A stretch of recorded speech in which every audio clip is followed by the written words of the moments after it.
Hello, I'm David Corn. And I'm Jim Pinkerton. Together we're bloggingheads.tv, back again for another week. Aren't you lucky? I hope you're having a better week than Barack Obama. I'm sure anybody this side of somebody diagnosed with pancreatic cancer is having a better week than Obama. I mean, Jim, you come on the show all the time, and you talk about those, elites who are out of touch with real Americans that you seem to have a bead on, and they just don't get it, they don't understand, and this is what Obama's been attacked for this week. I actually think that his comments were, are being pounced on and being, hyped up by his foes for political reasons, but my hunch is, this is my hunch, we haven't talked about this yet, this is completely unscripted, believe it or not, my hunch is that you're going to point to this as yet another example of elites not getting it. Am I right? Well, I think that's, not only do they not get it, but they're so obtuse to the sensibilities of ordinary Americans that they talk about those ordinary Americans like they're butterflies being pinned on a piece of cork to be studied and examined. I mean, Obama to go to San Francisco and talk to, the core Mother Jones readership and explain to those high-minded trust fund, millionaires in his fundraising audience. Wait a second. A lot of those people probably made money the way you want them to, as entrepreneurs in Silicon Valley. Some probably did. You're right. Some probably did. And others probably inherited it. But either way, that affluent San Francisco audience and say that the proles and the rubes and the yahoos in Pennsylvania are only religious because they don't have jobs. I mean, it was Karl Marx as interpreted by Thomas Frank, the author, and I think it is the proof is not what I think or what I say or what you say. The proof is how the voters in Pennsylvania react, and I think that they will react about as well to Obama now as the country did to Adlai Stevenson, another aloof, arrogant, intellectual, condescending, patronizing Illinois politician from half a century ago who carried, I think, a grand total of 16 states in 2 presidential elections. Well, I think Barack Obama's getting a bum rap. I don't think he said that people are religious only because they're bitter. I think he said that they're bitter. The reason for the bitterness, which I think is undeniable, and which you might even agree with, is that through the Clinton and Bush administrations, the ones before and after the Clinton administration, the government has not really addressed their economic needs. See, these are people who worked in mill towns, towns that depend on manufacturing. The jobs are gone, and they haven't, whether it's government's responsibility or not to manage the economy, they certainly did not do anything to stop those jobs from going, helping people replace those jobs with the jobs that pay as well and provide as many benefits. Well, you're absolutely right. And of course, but let me just finish here. And so I think what he said was, because people are interpreting his statement to be they are bitter because they are bitter, they are religious and love guns. What he said is they are bitter, they cling to God, guns, anti-immigrant feeling, and so forth. That's not necessarily causal there. It's 2 things happening at once. Well, I think the key phrase there, the key word there is cling, because he said they cling to God. Okay, nothing wrong with clinging to God. Yeah, most people, right. Clinging to guns. Nothing wrong with clinging to guns. That's a little more controversial, but, the Second Amendment certainly speaks to that. They also says they cling to their nativist, racist, anti-immigrant views. Now that's clearly a dig. That's clearly a negative. And for Obama to throw all 3 of them... No, he didn't say racist. He said people don't look like them. People who are different from them. Exactly. That's a polite way of saying xenophobia and racism. Actually, I thought he was talking about homophobia. I thought he was talking about gay marriage. That's how I interpreted those words. Well, I mean, obviously, the pundit class is going to work overtime interpreting this various ways, and the left not any more overtime than the John McCain campaign or the Hillary Clinton campaign. You're absolutely right. Or the conservative. So then the question is, can the accumulated efforts of the left end of the MSM and the blogosphere, can they convince ordinary swing independent voters to believe them as opposed to their own 2 eyes and 2 ears, which tell them pretty clearly that Obama brings his sort of Harvard, Columbia University, Ford Foundation viewpoint, exactly the viewpoint that has caused the Democrats so much trouble caused them to lose 7 of the last 10 presidential elections, and will probably cost them the 8th out of 11 because of all this. I mean, again, what point will the Democrats stop trying to make excuses for Obama and start saying, why can't we run somebody like Harry Truman or Dick Gephardt, who would actually win the election and sweep Illinois and Ohio and Missouri and Kentucky and all that? Or someone like John McCain, who refused to admit there was much of a problem in Michigan. Well, I don't think there's much chance of you supporting John McCain. No, I think the point is, why can't the Democrats get with the country and what has gone so wrong with them? Excuse me, Jim. Never get in trouble like this. Excuse me, Jim. It was the elite Al Gore who got more votes than George W. Bush in 2000. With 60% right track. I mean, Gore should have won by 10 points. You're right about that. But this idea that the Democrats are out of step with people who bother to vote. That's not empirical. That's not. They lost 7 of 10 presidential elections. If you look at 2004, if you added up the Nader vote with the Kerry vote, then you have more. Then Bush is not winning. You have to get Republicans and Libertarians and the Constitution Party and so on. It's a 50-50 country. That's what we have. So to say that America's out of step when they're getting 50% of the votes, maybe minus half a percentage point, is a little hyperbolic there, Mr. Jim. Would you advise Obama to continue that line of argument in the future? No, I would advise him to say what he said ever since. I think he was clunky in how he said it, but to say, listen, we have to address the economic needs of these people who feel they've been screwed for years, and that they are, angry, and they're angry at the Democratic Party. That would be completely different, but he didn't say it. The point is, he didn't say that. What he said was infinitely revealing about the kind of condescending, sort of crypto-Marxist viewpoint that the workers had been bamboozled by Jerry Falwell into neglecting their economic interests so they can keep their guns and women pregnant and barefoot. I don't think that's a fair reading. I think he didn't use the word bamboozled. He says that there are many aspects to how people see their lives. And what he was saying, given that the government has completely failed to show them that it can do anything for them in the economic sphere, they cling to their other beliefs, which are pre-existing.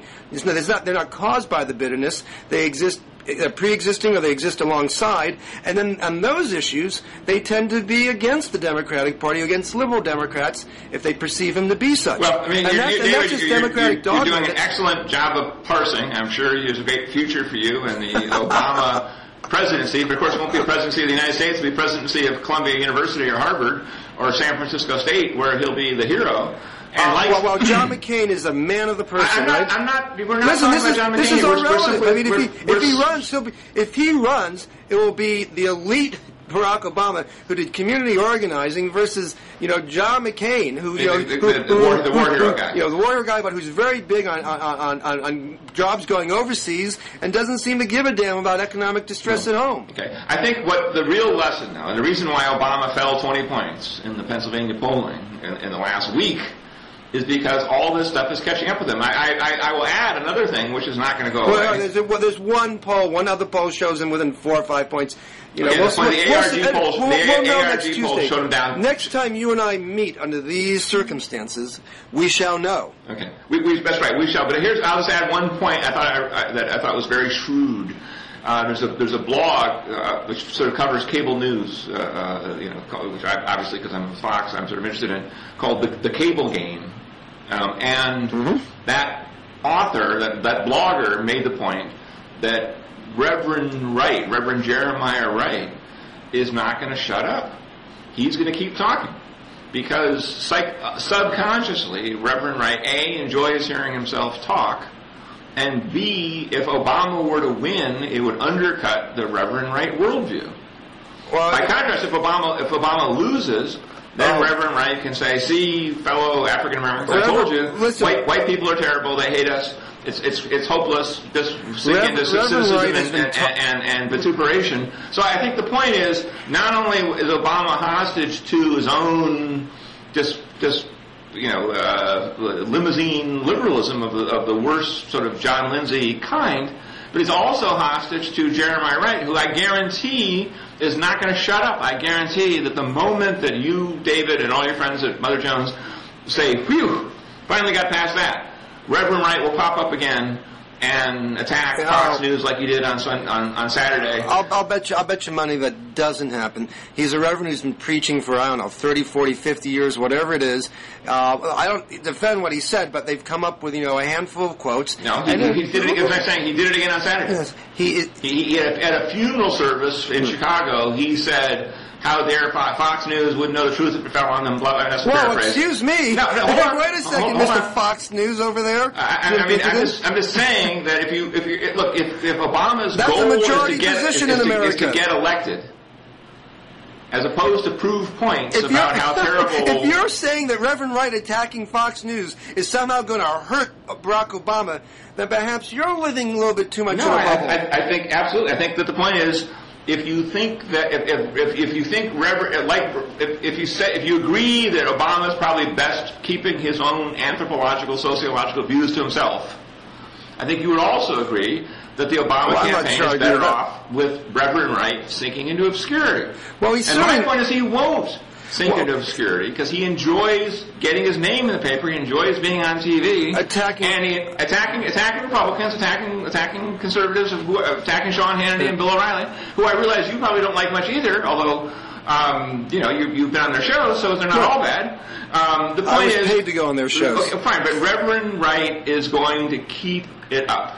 And if you think that helps Democrats, I think we can settle this with a big bet. Okay. On the November election. If he's not repeating the things that have gotten him into trouble now, I don't think that will be the fight. But every time he brings up whatever his new allegation is, people say, he's a guy who... If his allegation is Fox News is biased, I don't think that's going to hurt Barack Obama. Okay, I think that you will see that every time that the Obama campaign had their druthers, they would send Reverend Wright on a long trip for 7 months. Well, of course they would. Okay, but I'm saying he won't do that, which by definition then means he's not doing he's hurting Obama, not helping Obama. Well, there are a lot of things that are going to hurt Obama, and there's a lot worse to come out about Obama from the swift boat groups that will be coming up in the general election if Barack Obama makes that far. So the Reverend Wright factor will be relative to all the other stuff you might be correct in saying that, Obama. but I am saying that what's clear now is that Obama is not what he said he was, this post-racial Tiger Woods type guy with Oprah Winfrey supporting him. He is much more in the mold of just a skinny Al Sharpton. Oh, come on. You really think he's like Al Sharpton? I said much more. I said much more in the mold of... Here's the question. Jim, I respect you, but that's just nuts. Did you listen to his racial speech? Did he march in the Million Man March? Did you listen to his racial speech? Yeah, I don't know. You don't know? Spike Lee did. I don't know. What do you think the chances are that he did? I don't know. Well, what do you think the chances are? Oh, he's from Illinois. I don't know, 50-50. Chicago, Southside? Chicago, I know people locally who march there. Okay, fine. How do you think that'll play? I don't know. Did he? Well, I think Hugh Hewitt said he did. What? Hugh Hewitt said he did. Oh, well, that solves the issue right there. Eventually, they will ask him. Well, okay, we can ask him today. Okay, you can ask him today. Sure. You probably get to him quicker than I can. Yeah. Say, did you march in the Million Man March? How many times have you met Farrakhan? I'd just like to ask John McCain what he thinks about Rod Parsley's claim, called it to eradicate Islam. Well, I think let's have him defend that. We'll have a discussion about what... as far as I know, Barack Obama which do you think would play better? As far as I know, Barack Obama... Reverend Wright saying, I hate America, or Reverend Parsley, whoever he is, saying, I don't like Islam. Well, excuse me.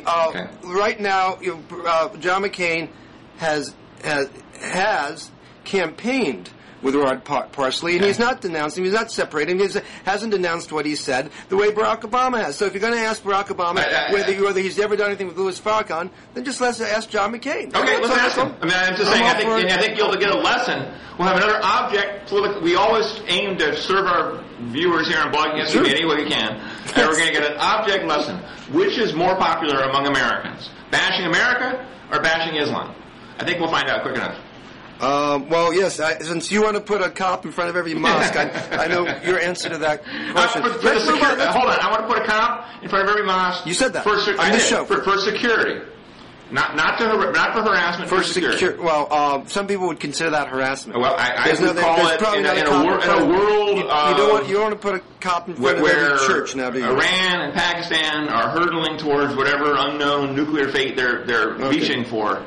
I think the need for homeland security in a big way is there, and I said the put a cop in there in front of the mosque for protection, because I think it's going to be necessary in the tumultuous years ahead. Protection of what? The protection of the order in the community, including the Muslims worshiping legitimately. What is the threat to the community by people going to a mosque? I'm sorry, beg pardon? What's the threat to the community? Well, the threat to the community, it's like why do they put cops in front of synagogues oftentimes? For protection.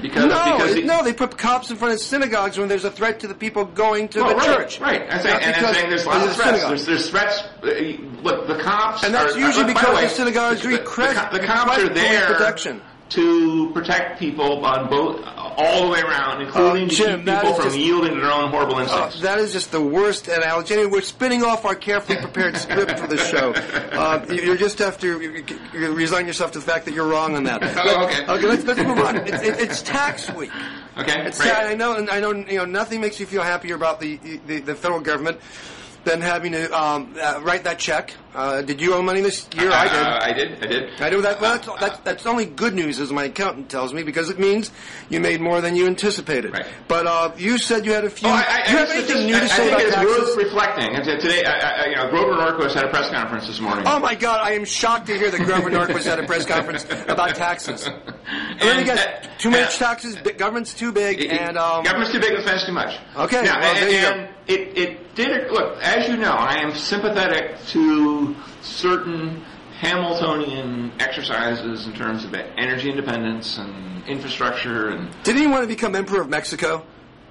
That was the other guy. Aaron Burr. He wanted to be the commander of the army. Hamilton wanted a strong America. Yes. And did his best to achieve that, and is one of the great figures in American history. But he wanted war. According to HBO, he wanted war with France, and John Adams prevented that. Well, I didn't see the series, but who knows what exactly the politics were. But nonetheless, Hamilton was his most famous, in terms of policy, post-Revolutionary War, for his report on manufacturers to President Washington in 1794, in which he called for consciously creating and nurturing infant industries to help America mostly fight its next war. So what does that have to do with taxes today? Okay, and the point is, so I'm sympathetic to certain uses of taxes that maybe a pure libertarian would not be.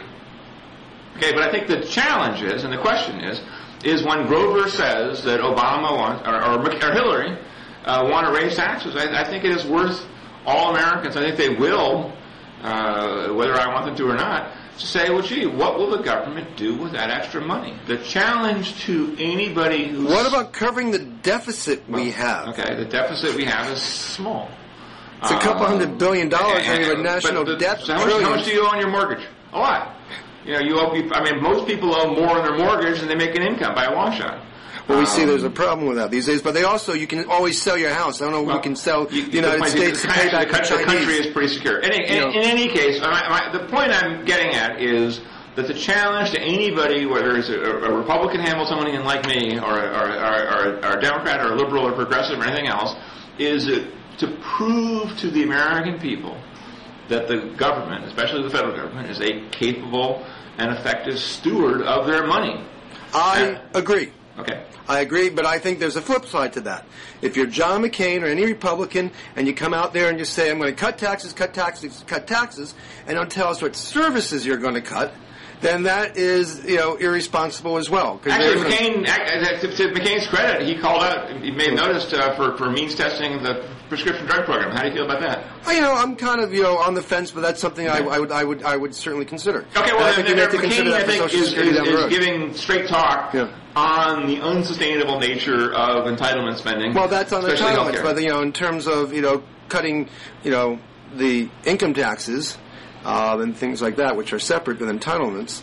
What government programs does he want to cut? Now, he does talk about some, but, the question is if you're going to cut X percent of the federal budget, you're going to cut X percent of federal services. Right, and as you know, the budget, as big as it is, because so much is dedicated to entitlements and to the defense budget, the military budget, there really isn't as much leeway in terms of the meta sense, the macro numbers, as there is. So if you want to cut back government by 10-20% in taxes, you're not going to take it out of the military. You're talking about shutting down the EPA, closing national parks, and cutting back school lunch programs. So I'm just waiting, for the conservative caucus in the House, led by Mike Pence, and for John McCain, if he's going to talk about drastic tax reductions, to give us they don't like government services. Which government services are they going to zero out? I think the transparency. The Republican Study Committee, by the way, is now Jeb Hensarling. Pence is no longer the chairman. Okay. So anyway, but look, I agree. This is an important issue. That's why I brought it up, because I think that you can, and I'm for making sure people aren't hungry, and I'm for clean air and clean water and all that stuff. I'm for lots of things the government does. The question, thinking about it this morning on April 15th, and this may run on Blogging Heads a day or two later, but all of us this week are thinking about taxes. Is who between the parties, between John McCain and Barack Obama or Hillary Clinton, between the Republicans and the Democrats, which one can go to the American people with a straight face and say, we know how to run things, we know how to spend money effectively and wisely, and I'm not here making an argument for Bush or McCain or Denny Hastert or Mitch McConnell or any of them. But if you look at the last couple of administrations, there's one that you have to give the edge to. That was the Clinton administration. And what'd they do? Well, they got rid of deficits. Okay. And they didn't waste trillions of dollars on a bad war. Well, those are two big things. It is an interesting question what President Clinton would have done with the same set of circumstances on 9/11. I mean, given the fact that Hillary voted for the war, and given the fact that much of the Clinton national security team was quiet to supportive of the Iraq war, I wonder if 9/11 had happened in 1999. I'm not really convinced that Bill Clinton wouldn't have done something suspiciously close to Bush. Well, he was lucky he didn't. He was lucky he did. He didn't have that choice. Right. I agree. Bush had that choice, and we're $1 trillion poorer because of that. Which I said would be a great segue, but I didn't get into my point about taxes. My point about taxes is that I'm still, and it's a rather simple point, and that is, why are taxes not so simple? And I keep waiting for the Democrats just to get behind, a tax simplification. Like Mike Huckabee fair tax. No. I don't like that, because I think that's going to create problems in terms of revenues and everything. But just in terms of a plan that is even just a forum, even just trying to streamline things so that it is more simple. I really do believe that everybody but Daddy Warbucks should be able to fill out their own taxes themselves. I'm sorry my dad was an accountant, and I hate to take away business from anybody, or from Judy Marcus, who prepared my taxes. I hope I get a little discount for that, Judy. Who happens to be the mother of Ruth Marcus of the Washington Post. Maybe I'll get a Washington Post subscription free now.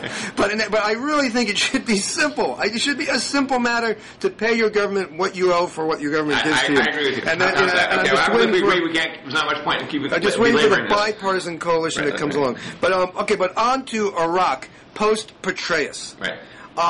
It's almost as if he never was here, because Iraq just seems to be this invisible story that bubbles up every once in a while. Usually, if there's something, some fighting over there, and then it sort of disappears. And every 6 months, we have the Petraeus show, which of course happened now last Tuesday and Wednesday, a week ago. And I'm just wondering if you sense, Petraeus, and we should give full credit to Ambassador Ryan Crocker, whether their visit to Washington made a single whit of difference in any particular direction. I don't think it particularly did, but of course that's a vote, and I use that advisedly, a vote for the status quo. which I don't think is particularly good. I thought Mother Jones had an excellent little blog post today about the way that Muqtada al-Sadr, the very anti-American Shia Muslim leader over there, has taken the lead in social welfare services for poor Shia. Much like, as the article said, like Hezbollah in Lebanon. And that's and Hamas in Israel. Okay, that's a very ominous parallel. There is something about religion, and I've got to be careful here so I don't get into Obama territory. Something about religion that people cling to. That gives its adherents, the people who cling to it, a sense of motivation to be effective deliverers of social services. It's one reason why I support the faith-based programs here at home, because I think that ministers and preachers and rabbis and imams can do a good job for one big reason. They care about the people they're trying to help, which is more than one can say about most social workers and bureaucrats, it seems to me. The way the system works. My mom was a social worker, and I know plenty of bureaucrats. And my mom was a school teacher. They work long, hard hours, but the point is, I should actually rephrase that. I will just simply stand corrected on that. Okay. What I meant to say, and I should say this better, and I should be more careful, is to say the system overall does not do a good job of taking care of people, does not caring for them, despite the best efforts of a lot, by no means all, but a lot of the people involved, like your mother, like my mother. But the point is that al-Sadr over in Iraq seems to, according to Mother Jones, and what could be more reliable source than that? Mother Jones is quoting a report by Refugees International. Okay, according to experts in the field, is eating our lunch, as it were, by doing a better job of delivering, whatever services they have over, which probably aren't much, in Iraq. And I find that ominous in terms of who's going to wind up inheriting the political support in this new democracy we're building. Now, of course, the major fighting there in the last few weeks has been between the central Baghdad government and the forces of al-Sadr, which is Shia and Shia violence. And, the definition of a civil war is competing competing centers of power within a state fighting for control. And if you have the Mahdi army and the civilian movement led by al-Sadr providing these services and coming to be seen as a political force, a humanitarian force, as Hamas was seen by people in Gaza and elsewhere within Israel. That how does that fit into the framework we have that the war in Iraq is between good guys and bad guys and Al-Qaeda and Iraqis? I mean, it totally blows the Bush paradigm, and it makes you wonder then, okay, well, where's our dog in the fight between the power center run by Sadr, which has popular support and which is delivering goods and services now to a big part of the population, and the Baghdad government, which is corrupt and inept, but maybe doing what it can to help other parts of the population. It makes me wonder how long Bush can sort of keep up this quasi, if not full fiction, which he said just last week that the war in Iraq is important because of what they did to us in 9/11. What Maliki nor al-Sadr had anything to do with 9/11. I think Bush can keep it up for about 8 more months. After that, it'll be somebody else. Yeah, well, and what I find interesting, 2 points. One is isn't that just like the elite? Not taking responsibility for what happens to the little guys on the streets, whether it's Baghdad or Cincinnati, and then just go off to their country clubs and their presidential libraries and live happily ever after. Well, if that isn't elite, I don't know what is. As you know, and we shared this view all along. We both opposed the Iraq War before it started, and we've both been skeptical about it ever since. But the 2 points I'll make is, one, the American people, and again, the voters get to decide these things, not the pundits, don't want to lose, and that's sort of they're now voting in effect and continuing the status quo literally continuing the status quo. Well, they didn't vote that way in 2006, and the polls. I mean, you're right. The polls show that over 70% now say the war wasn't worth it. But of course, no one likes to lose. No one likes to lose. So the second point. And if they don't see the cost they say it's not worth it, but if they're not bearing the cost, which they are in terms of debt, but if there's no draft and they don't know anyone dying themselves, then that cost is hidden. Right. So it makes it easier to sort of have two thoughts at the same time, which are somewhat contradictory. And the war as a percentage of GDP is relatively small. That doesn't make it a good war; it just makes it a small war. But yet it's a small war that seems to be wrecking our military by the account of most people in the military, which makes you wonder about the military. Strong, but it's clearly not a plus, shall I say. But what's also interesting, though, is that I've noticed, especially with Obama, that the Democrats seem to be sort of backing off from the promise that they'd immediately end American involvement if by chance one of them gets elected president. So in other words, I think Obama.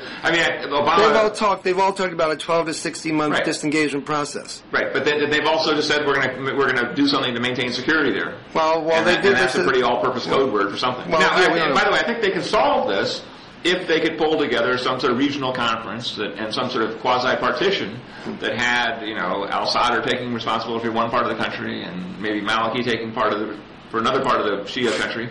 Somebody doing the Sunnis, same thing with the Sunnis and the Kurds. I mean, they can solve this problem, but what's striking to me is as the Democrats are edging up to the prospect of actually being in charge, not just being in Congress criticizing Bush, but actually running the country, because I think if everybody agrees that if the Democrats do win the White House this year, they will keep control of Congress, most likely. So in other words, at that point, the Democrats will have all the marbles here in Washington, and whatever they want to do on Iraq is what will happen. And I think that's scaring them a little bit. Well, let me make one point on Iraq, and then maybe we can move on, which is the Democrats have given up on trying to stop the funding of the war. But I do think in the next 3 weeks or so, I'm pretty sure that in Congress, two issues are going to come to the fore. Two somewhat side issues, but they're not unimportant. One will be, the whole fight over the strategic agreement that Bush is, now negotiating with Iraq, which currently, the preliminary agreement between him and Maliki is that it would contain security agreements and commitments. Commitments in diplomatic language is a pretty big term. I think we went into World War I because of those type of things. Democrats and I think a number of Republicans in the Senate who see this as a sort of congressional prerogative issue, senatorial prerogative issue, are not going to look so kindly on Bush doing this without doing it as a treaty. And so you're going to maybe some votes on that. And at the same time, you see conservatives during the Petraeus and Crocker appearance complaining now that Iraq is flush. It has billions of dollars in oil money because of these excessive oil prices, and the question is they're not spending it on their own reconstruction, and America is still spending billions and billions of dollars on reconstruction projects in Iraq. And I think you're going to have a chance there for Republicans to join with Democrats, particularly as we get close to the elections, and Republicans get nervous about the war in Iraq because they are running for re-election while George W. Bush is not. You're going to see the possibility of Bush, maybe losing on these, and it could even come in the form of a piece of legislation that could lead to some sort of constitutional showdown, particularly on the strategic agreement. Well, so that's my little tipster. No, that's a good one, and I'm a big believer in Congress being closely involved in foreign policy making. I think it's been a terrible error, including for presidents. There's a fellow who used to be here at the New American Foundation named Gordon Silverstein, who's now a professor at UC Berkeley, who wrote a great book 10 years ago making the point that all presidents in both parties want to ignore Congress as much as they possibly can, instinctively, just the executive branch prerogative. And yet all presidents, Democrats and Republicans, this is Gordon making his point, have a great long-term advantage in roping the Congress into doing whatever whatever they do. Yes. It's just foolish not to do it that way because you don't want to have the Congress independent of the outcome and being free to criticize you. What you want is what Lyndon Johnson did with the, like the Tonkin Gulf resolution, which was close enough to a war resolution. Yep. Say, listen, how can Fulbright and Senator McCarthy of Minnesota, this is Eugene McCarthy, yes. how can they criticize me for Vietnam? They voted for the Tonkin Gulf resolution, which is true. Which is what they did to John Kerry in 2004. Now, you had another thing you wanted to discuss, some trampling of First I think it's an interesting little Zeitgeistial straw in the wind. Zeitgeistial straw in the wind. Block that metaphor, if it's even a metaphor. Block that pretension. Yeah. It's just a sign of the times. A couple days ago, and we'll put this links up on the site here. Some young people went to the Jefferson Memorial here in Washington on the tidal basin, part of the mall, part of the sort of memorial complex. And the memorial is open 24/7; it never closes. And did a silent kind of, this is stuff that's below my age demographic category that I even really understand this very well. They did sort of a iPod-based sort of flash mob kind of dance-in kind of thing, on their iPods. It wasn't a boombox. Right. People came. My guess is they're dancing to different songs, and maybe they picked the same song, but they came with iPods. Right. And they about a dozen people. Wasn't that big? The numbers vary. And this will all. You can actually go see the video. Right. Exactly. So it looked to me it doesn't. I don't know, give it take some. And it was at midnight or so at the Jefferson Memorial. There looked to me like maybe there were a dozen so non-flash mobbers there, and the flash mob people just went there and they would.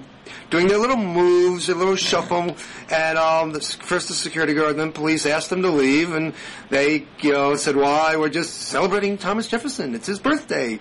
And they eventually arrested one of the flash mobbers without explaining to her companions why they're arresting her.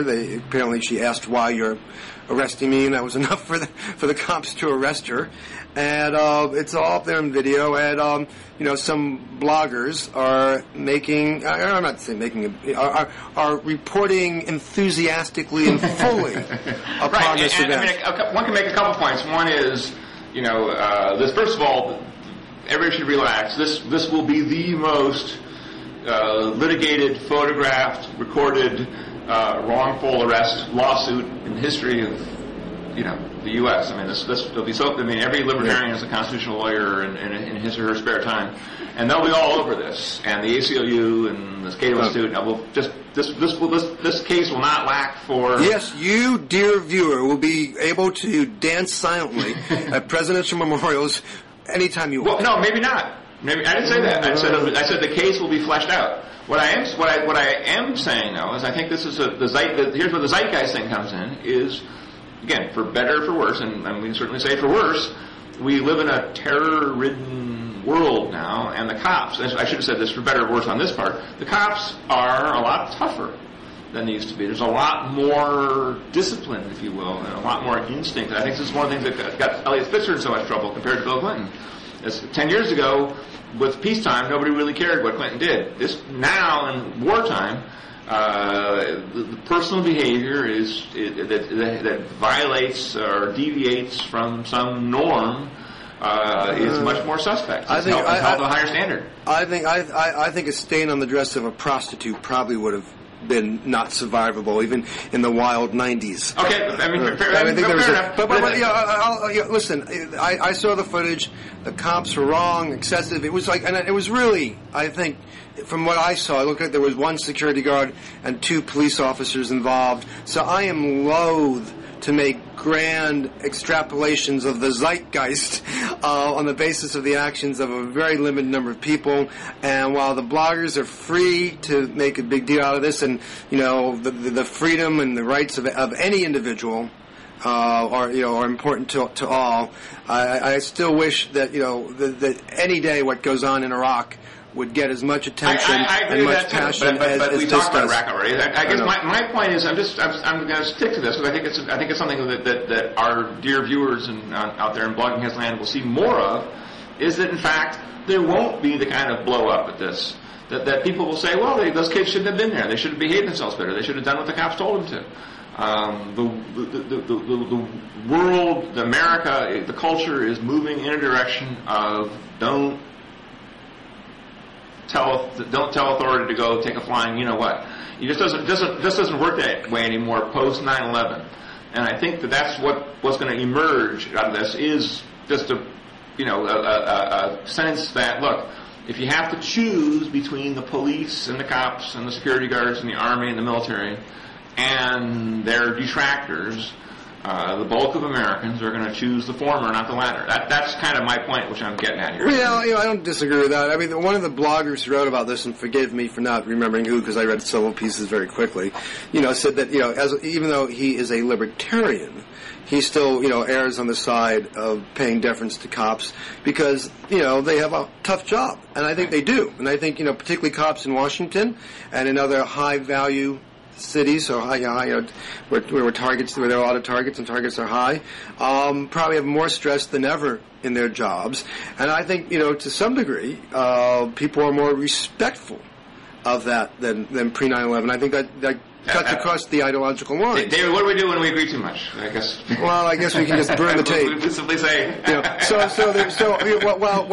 I think when I was a young man, I walked around with that question authority button. I'm not sure you did, and I still believe in it. But maybe it should be question authority, with some respect. Well, and especially just being mindful of the terrorism. I mean, all this video stuff. That's what I found also sort of interesting about the story is that now. Many, if it's probably too strong a word to use the word crimes, but many, violations, many, arrest situations, they are going to be filmed. I mean, and not filmed by one person, but filmed by dozens. Just ask Michael Richards, Kramer and all that. I mean, anything now, whether you're a cop, whether you're an entertainer using a bad word, whether you're a politician getting in a back room somewhere, the potential for being spied on, not necessarily by the state, is really high, and that's one reason why Spitzer was kind of dumb to do what he did, because any one of those women could have easily had a cell phone camera, a cell phone video thing. So everybody, we all have to watch our P's and Q's and watch our steps a little more closely these days. We do, and what's interesting about if I get her name right, Mayhill Fowler. Yes. She's the woman who reported the Obama story. Just reading about her, and she said, "Look, I heard Obama talk about the bitterness, and I don't want to get back in the merits on the Obama thing. We're here to talk about just the media phenomenon here. I had it on tape, or she recorded, I guess, on her cell phone, if I read the story right. But the point is that dozens of other people were recording it too. Oh yeah, that's part of some people have raised a journalistic ethics question that it was wrong for her to tape this at what was supposed to be a private meeting. But I've spoken to the people that haven't been supposed to work on the story. I know some of them rather well. And Obama made these statements to a crowd of 100 or so people, fundraisers or donors, and a lot of them were filming him on with their own cameras for their own personal use. Right. So I guess Ms. Fowler would have concluded to herself, look, if I don't go with this, somebody else will. I mean, eventually this electronic documentation of his quotes will get somebody, and she figured, well, I guess I might as well be first, as opposed to last. And also, neither she nor the people at Huffington Post thought that this would have the potency, at least politically, that it has. So they put it up. It wasn't even initially, I think, on the front page. No, it wasn't, but it did have a headline in there. But anyway, what I think is further interesting, and this is something I just don't think we've really come to grips with, is the way that we're talking about this sort of breezy technology of cell phones and videos and webcams and bloggers and everything else that does sort of make instant information, instant scrutiny, instant feedback, instant pushback, or instant everything, is that what we haven't really quite realized is that eventually this will impose its own kind of discipline on us. It's its own kind of restriction of our freedom. Sort of the administer really being not the government, but kind of in a funny way Google. Well, exactly, which is why you will not, I hope not, I assume not, be hearing John McCain singing "Bomb, Bomb, Bomb, Bomb, Iran" any longer.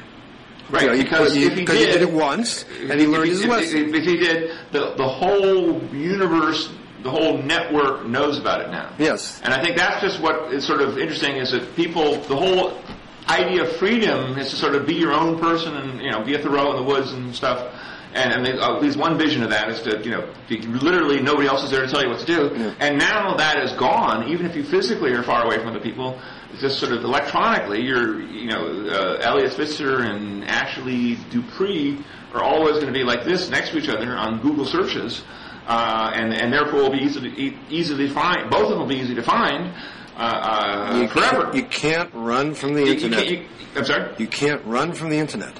Well, I think that's right. Let me just to do a piece of self-promotion here that ties into this.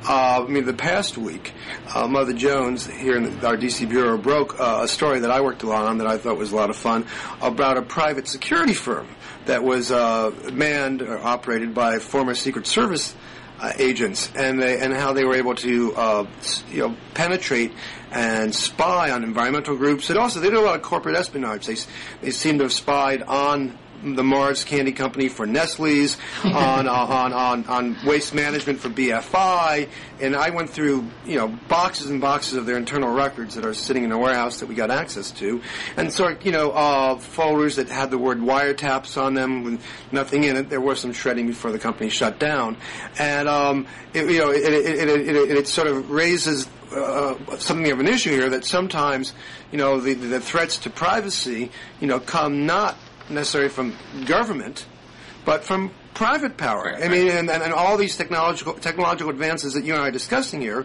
make it even easier for anybody who has any motivation, whether it's ideological, you want to stop an environmental group, or financial, you want to stop a group because it's threatening, shut down your company that's leaking carcinogens into a Louisiana river. Makes it so much easier now to try to get into places. A lot of surveillance of environmental activists in these folders, and we all are very close to being watched. If you give anybody a reason why they would want to watch you. Now that was quite a story that you guys had there, and kudos to once again to Mother Jones for doing it. And what was also striking was you had all the PDFs of we had internal emails, scribbled notes and stuff, and like I'm standing outside of the Fenton Communications office, and I'm at the Greenpeace office trying to crack into their security, use their security keypad to get in and stuff. I mean, all this stuff is, I just am curious in terms of pushing the story forward. Okay, that emerged, was it today or was it a couple days ago? That came out last Friday. Okay, all right. Have you gotten any lawyers called you up to protest or complain?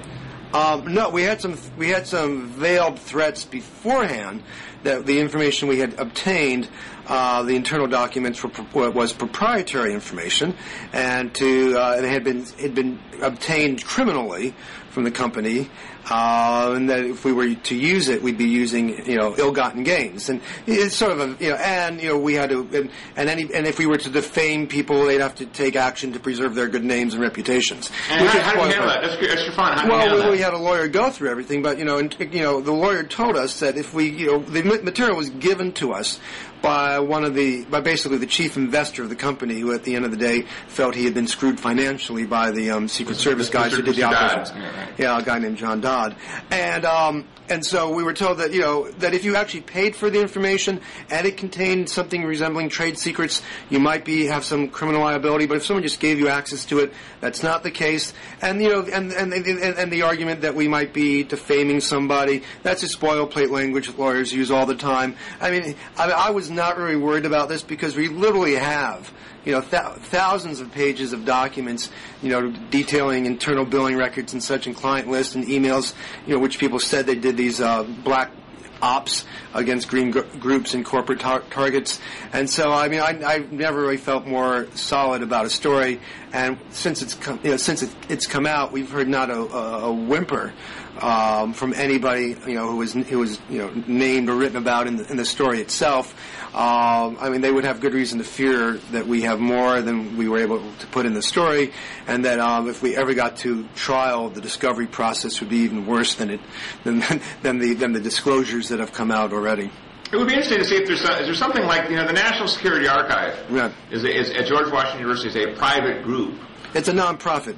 Right, a nonprofit that takes it upon itself to, as far as I can tell, put everything they can find of a sort of a national security nature into an archive, and and put a lot of it on the web.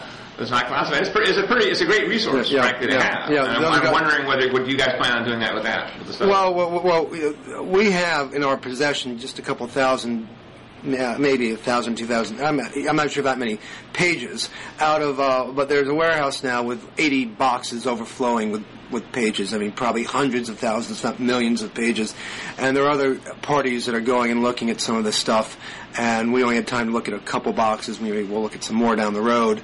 But it would be some task to archive that in that sort of fashion. So another question: is it legal to spy on people? Is it legal to take their trash? Well, funny you should ask. Apparently, it's different in various states, but the basic premise seems to be if you put your trash, say, out on the street on curbside, that's considered public access, and people could sort of pick it up and walk away with it.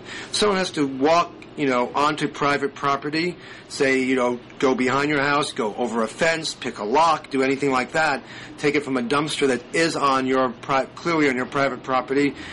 It's a state, these are state laws, state by state, but a lot of that is illegal. So, just for fun, if the lawyers and people who might feel aggrieved by your story haven't peeped at you at all, have any law enforcement or congressional authorities come to you and said, we want to investigate this? Not quite. There was an indication that the FBI was interested in this firm that we couldn't completely confirm. It was secondhand. I don't know if they will be now, more so.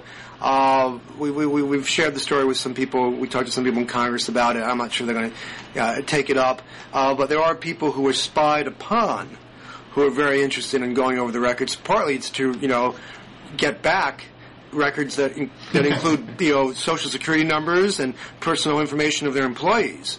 So they want to see what's been compromised and what people had, in case anyone has had trouble with identity theft or anybody mucking around with their credit ratings and things like that.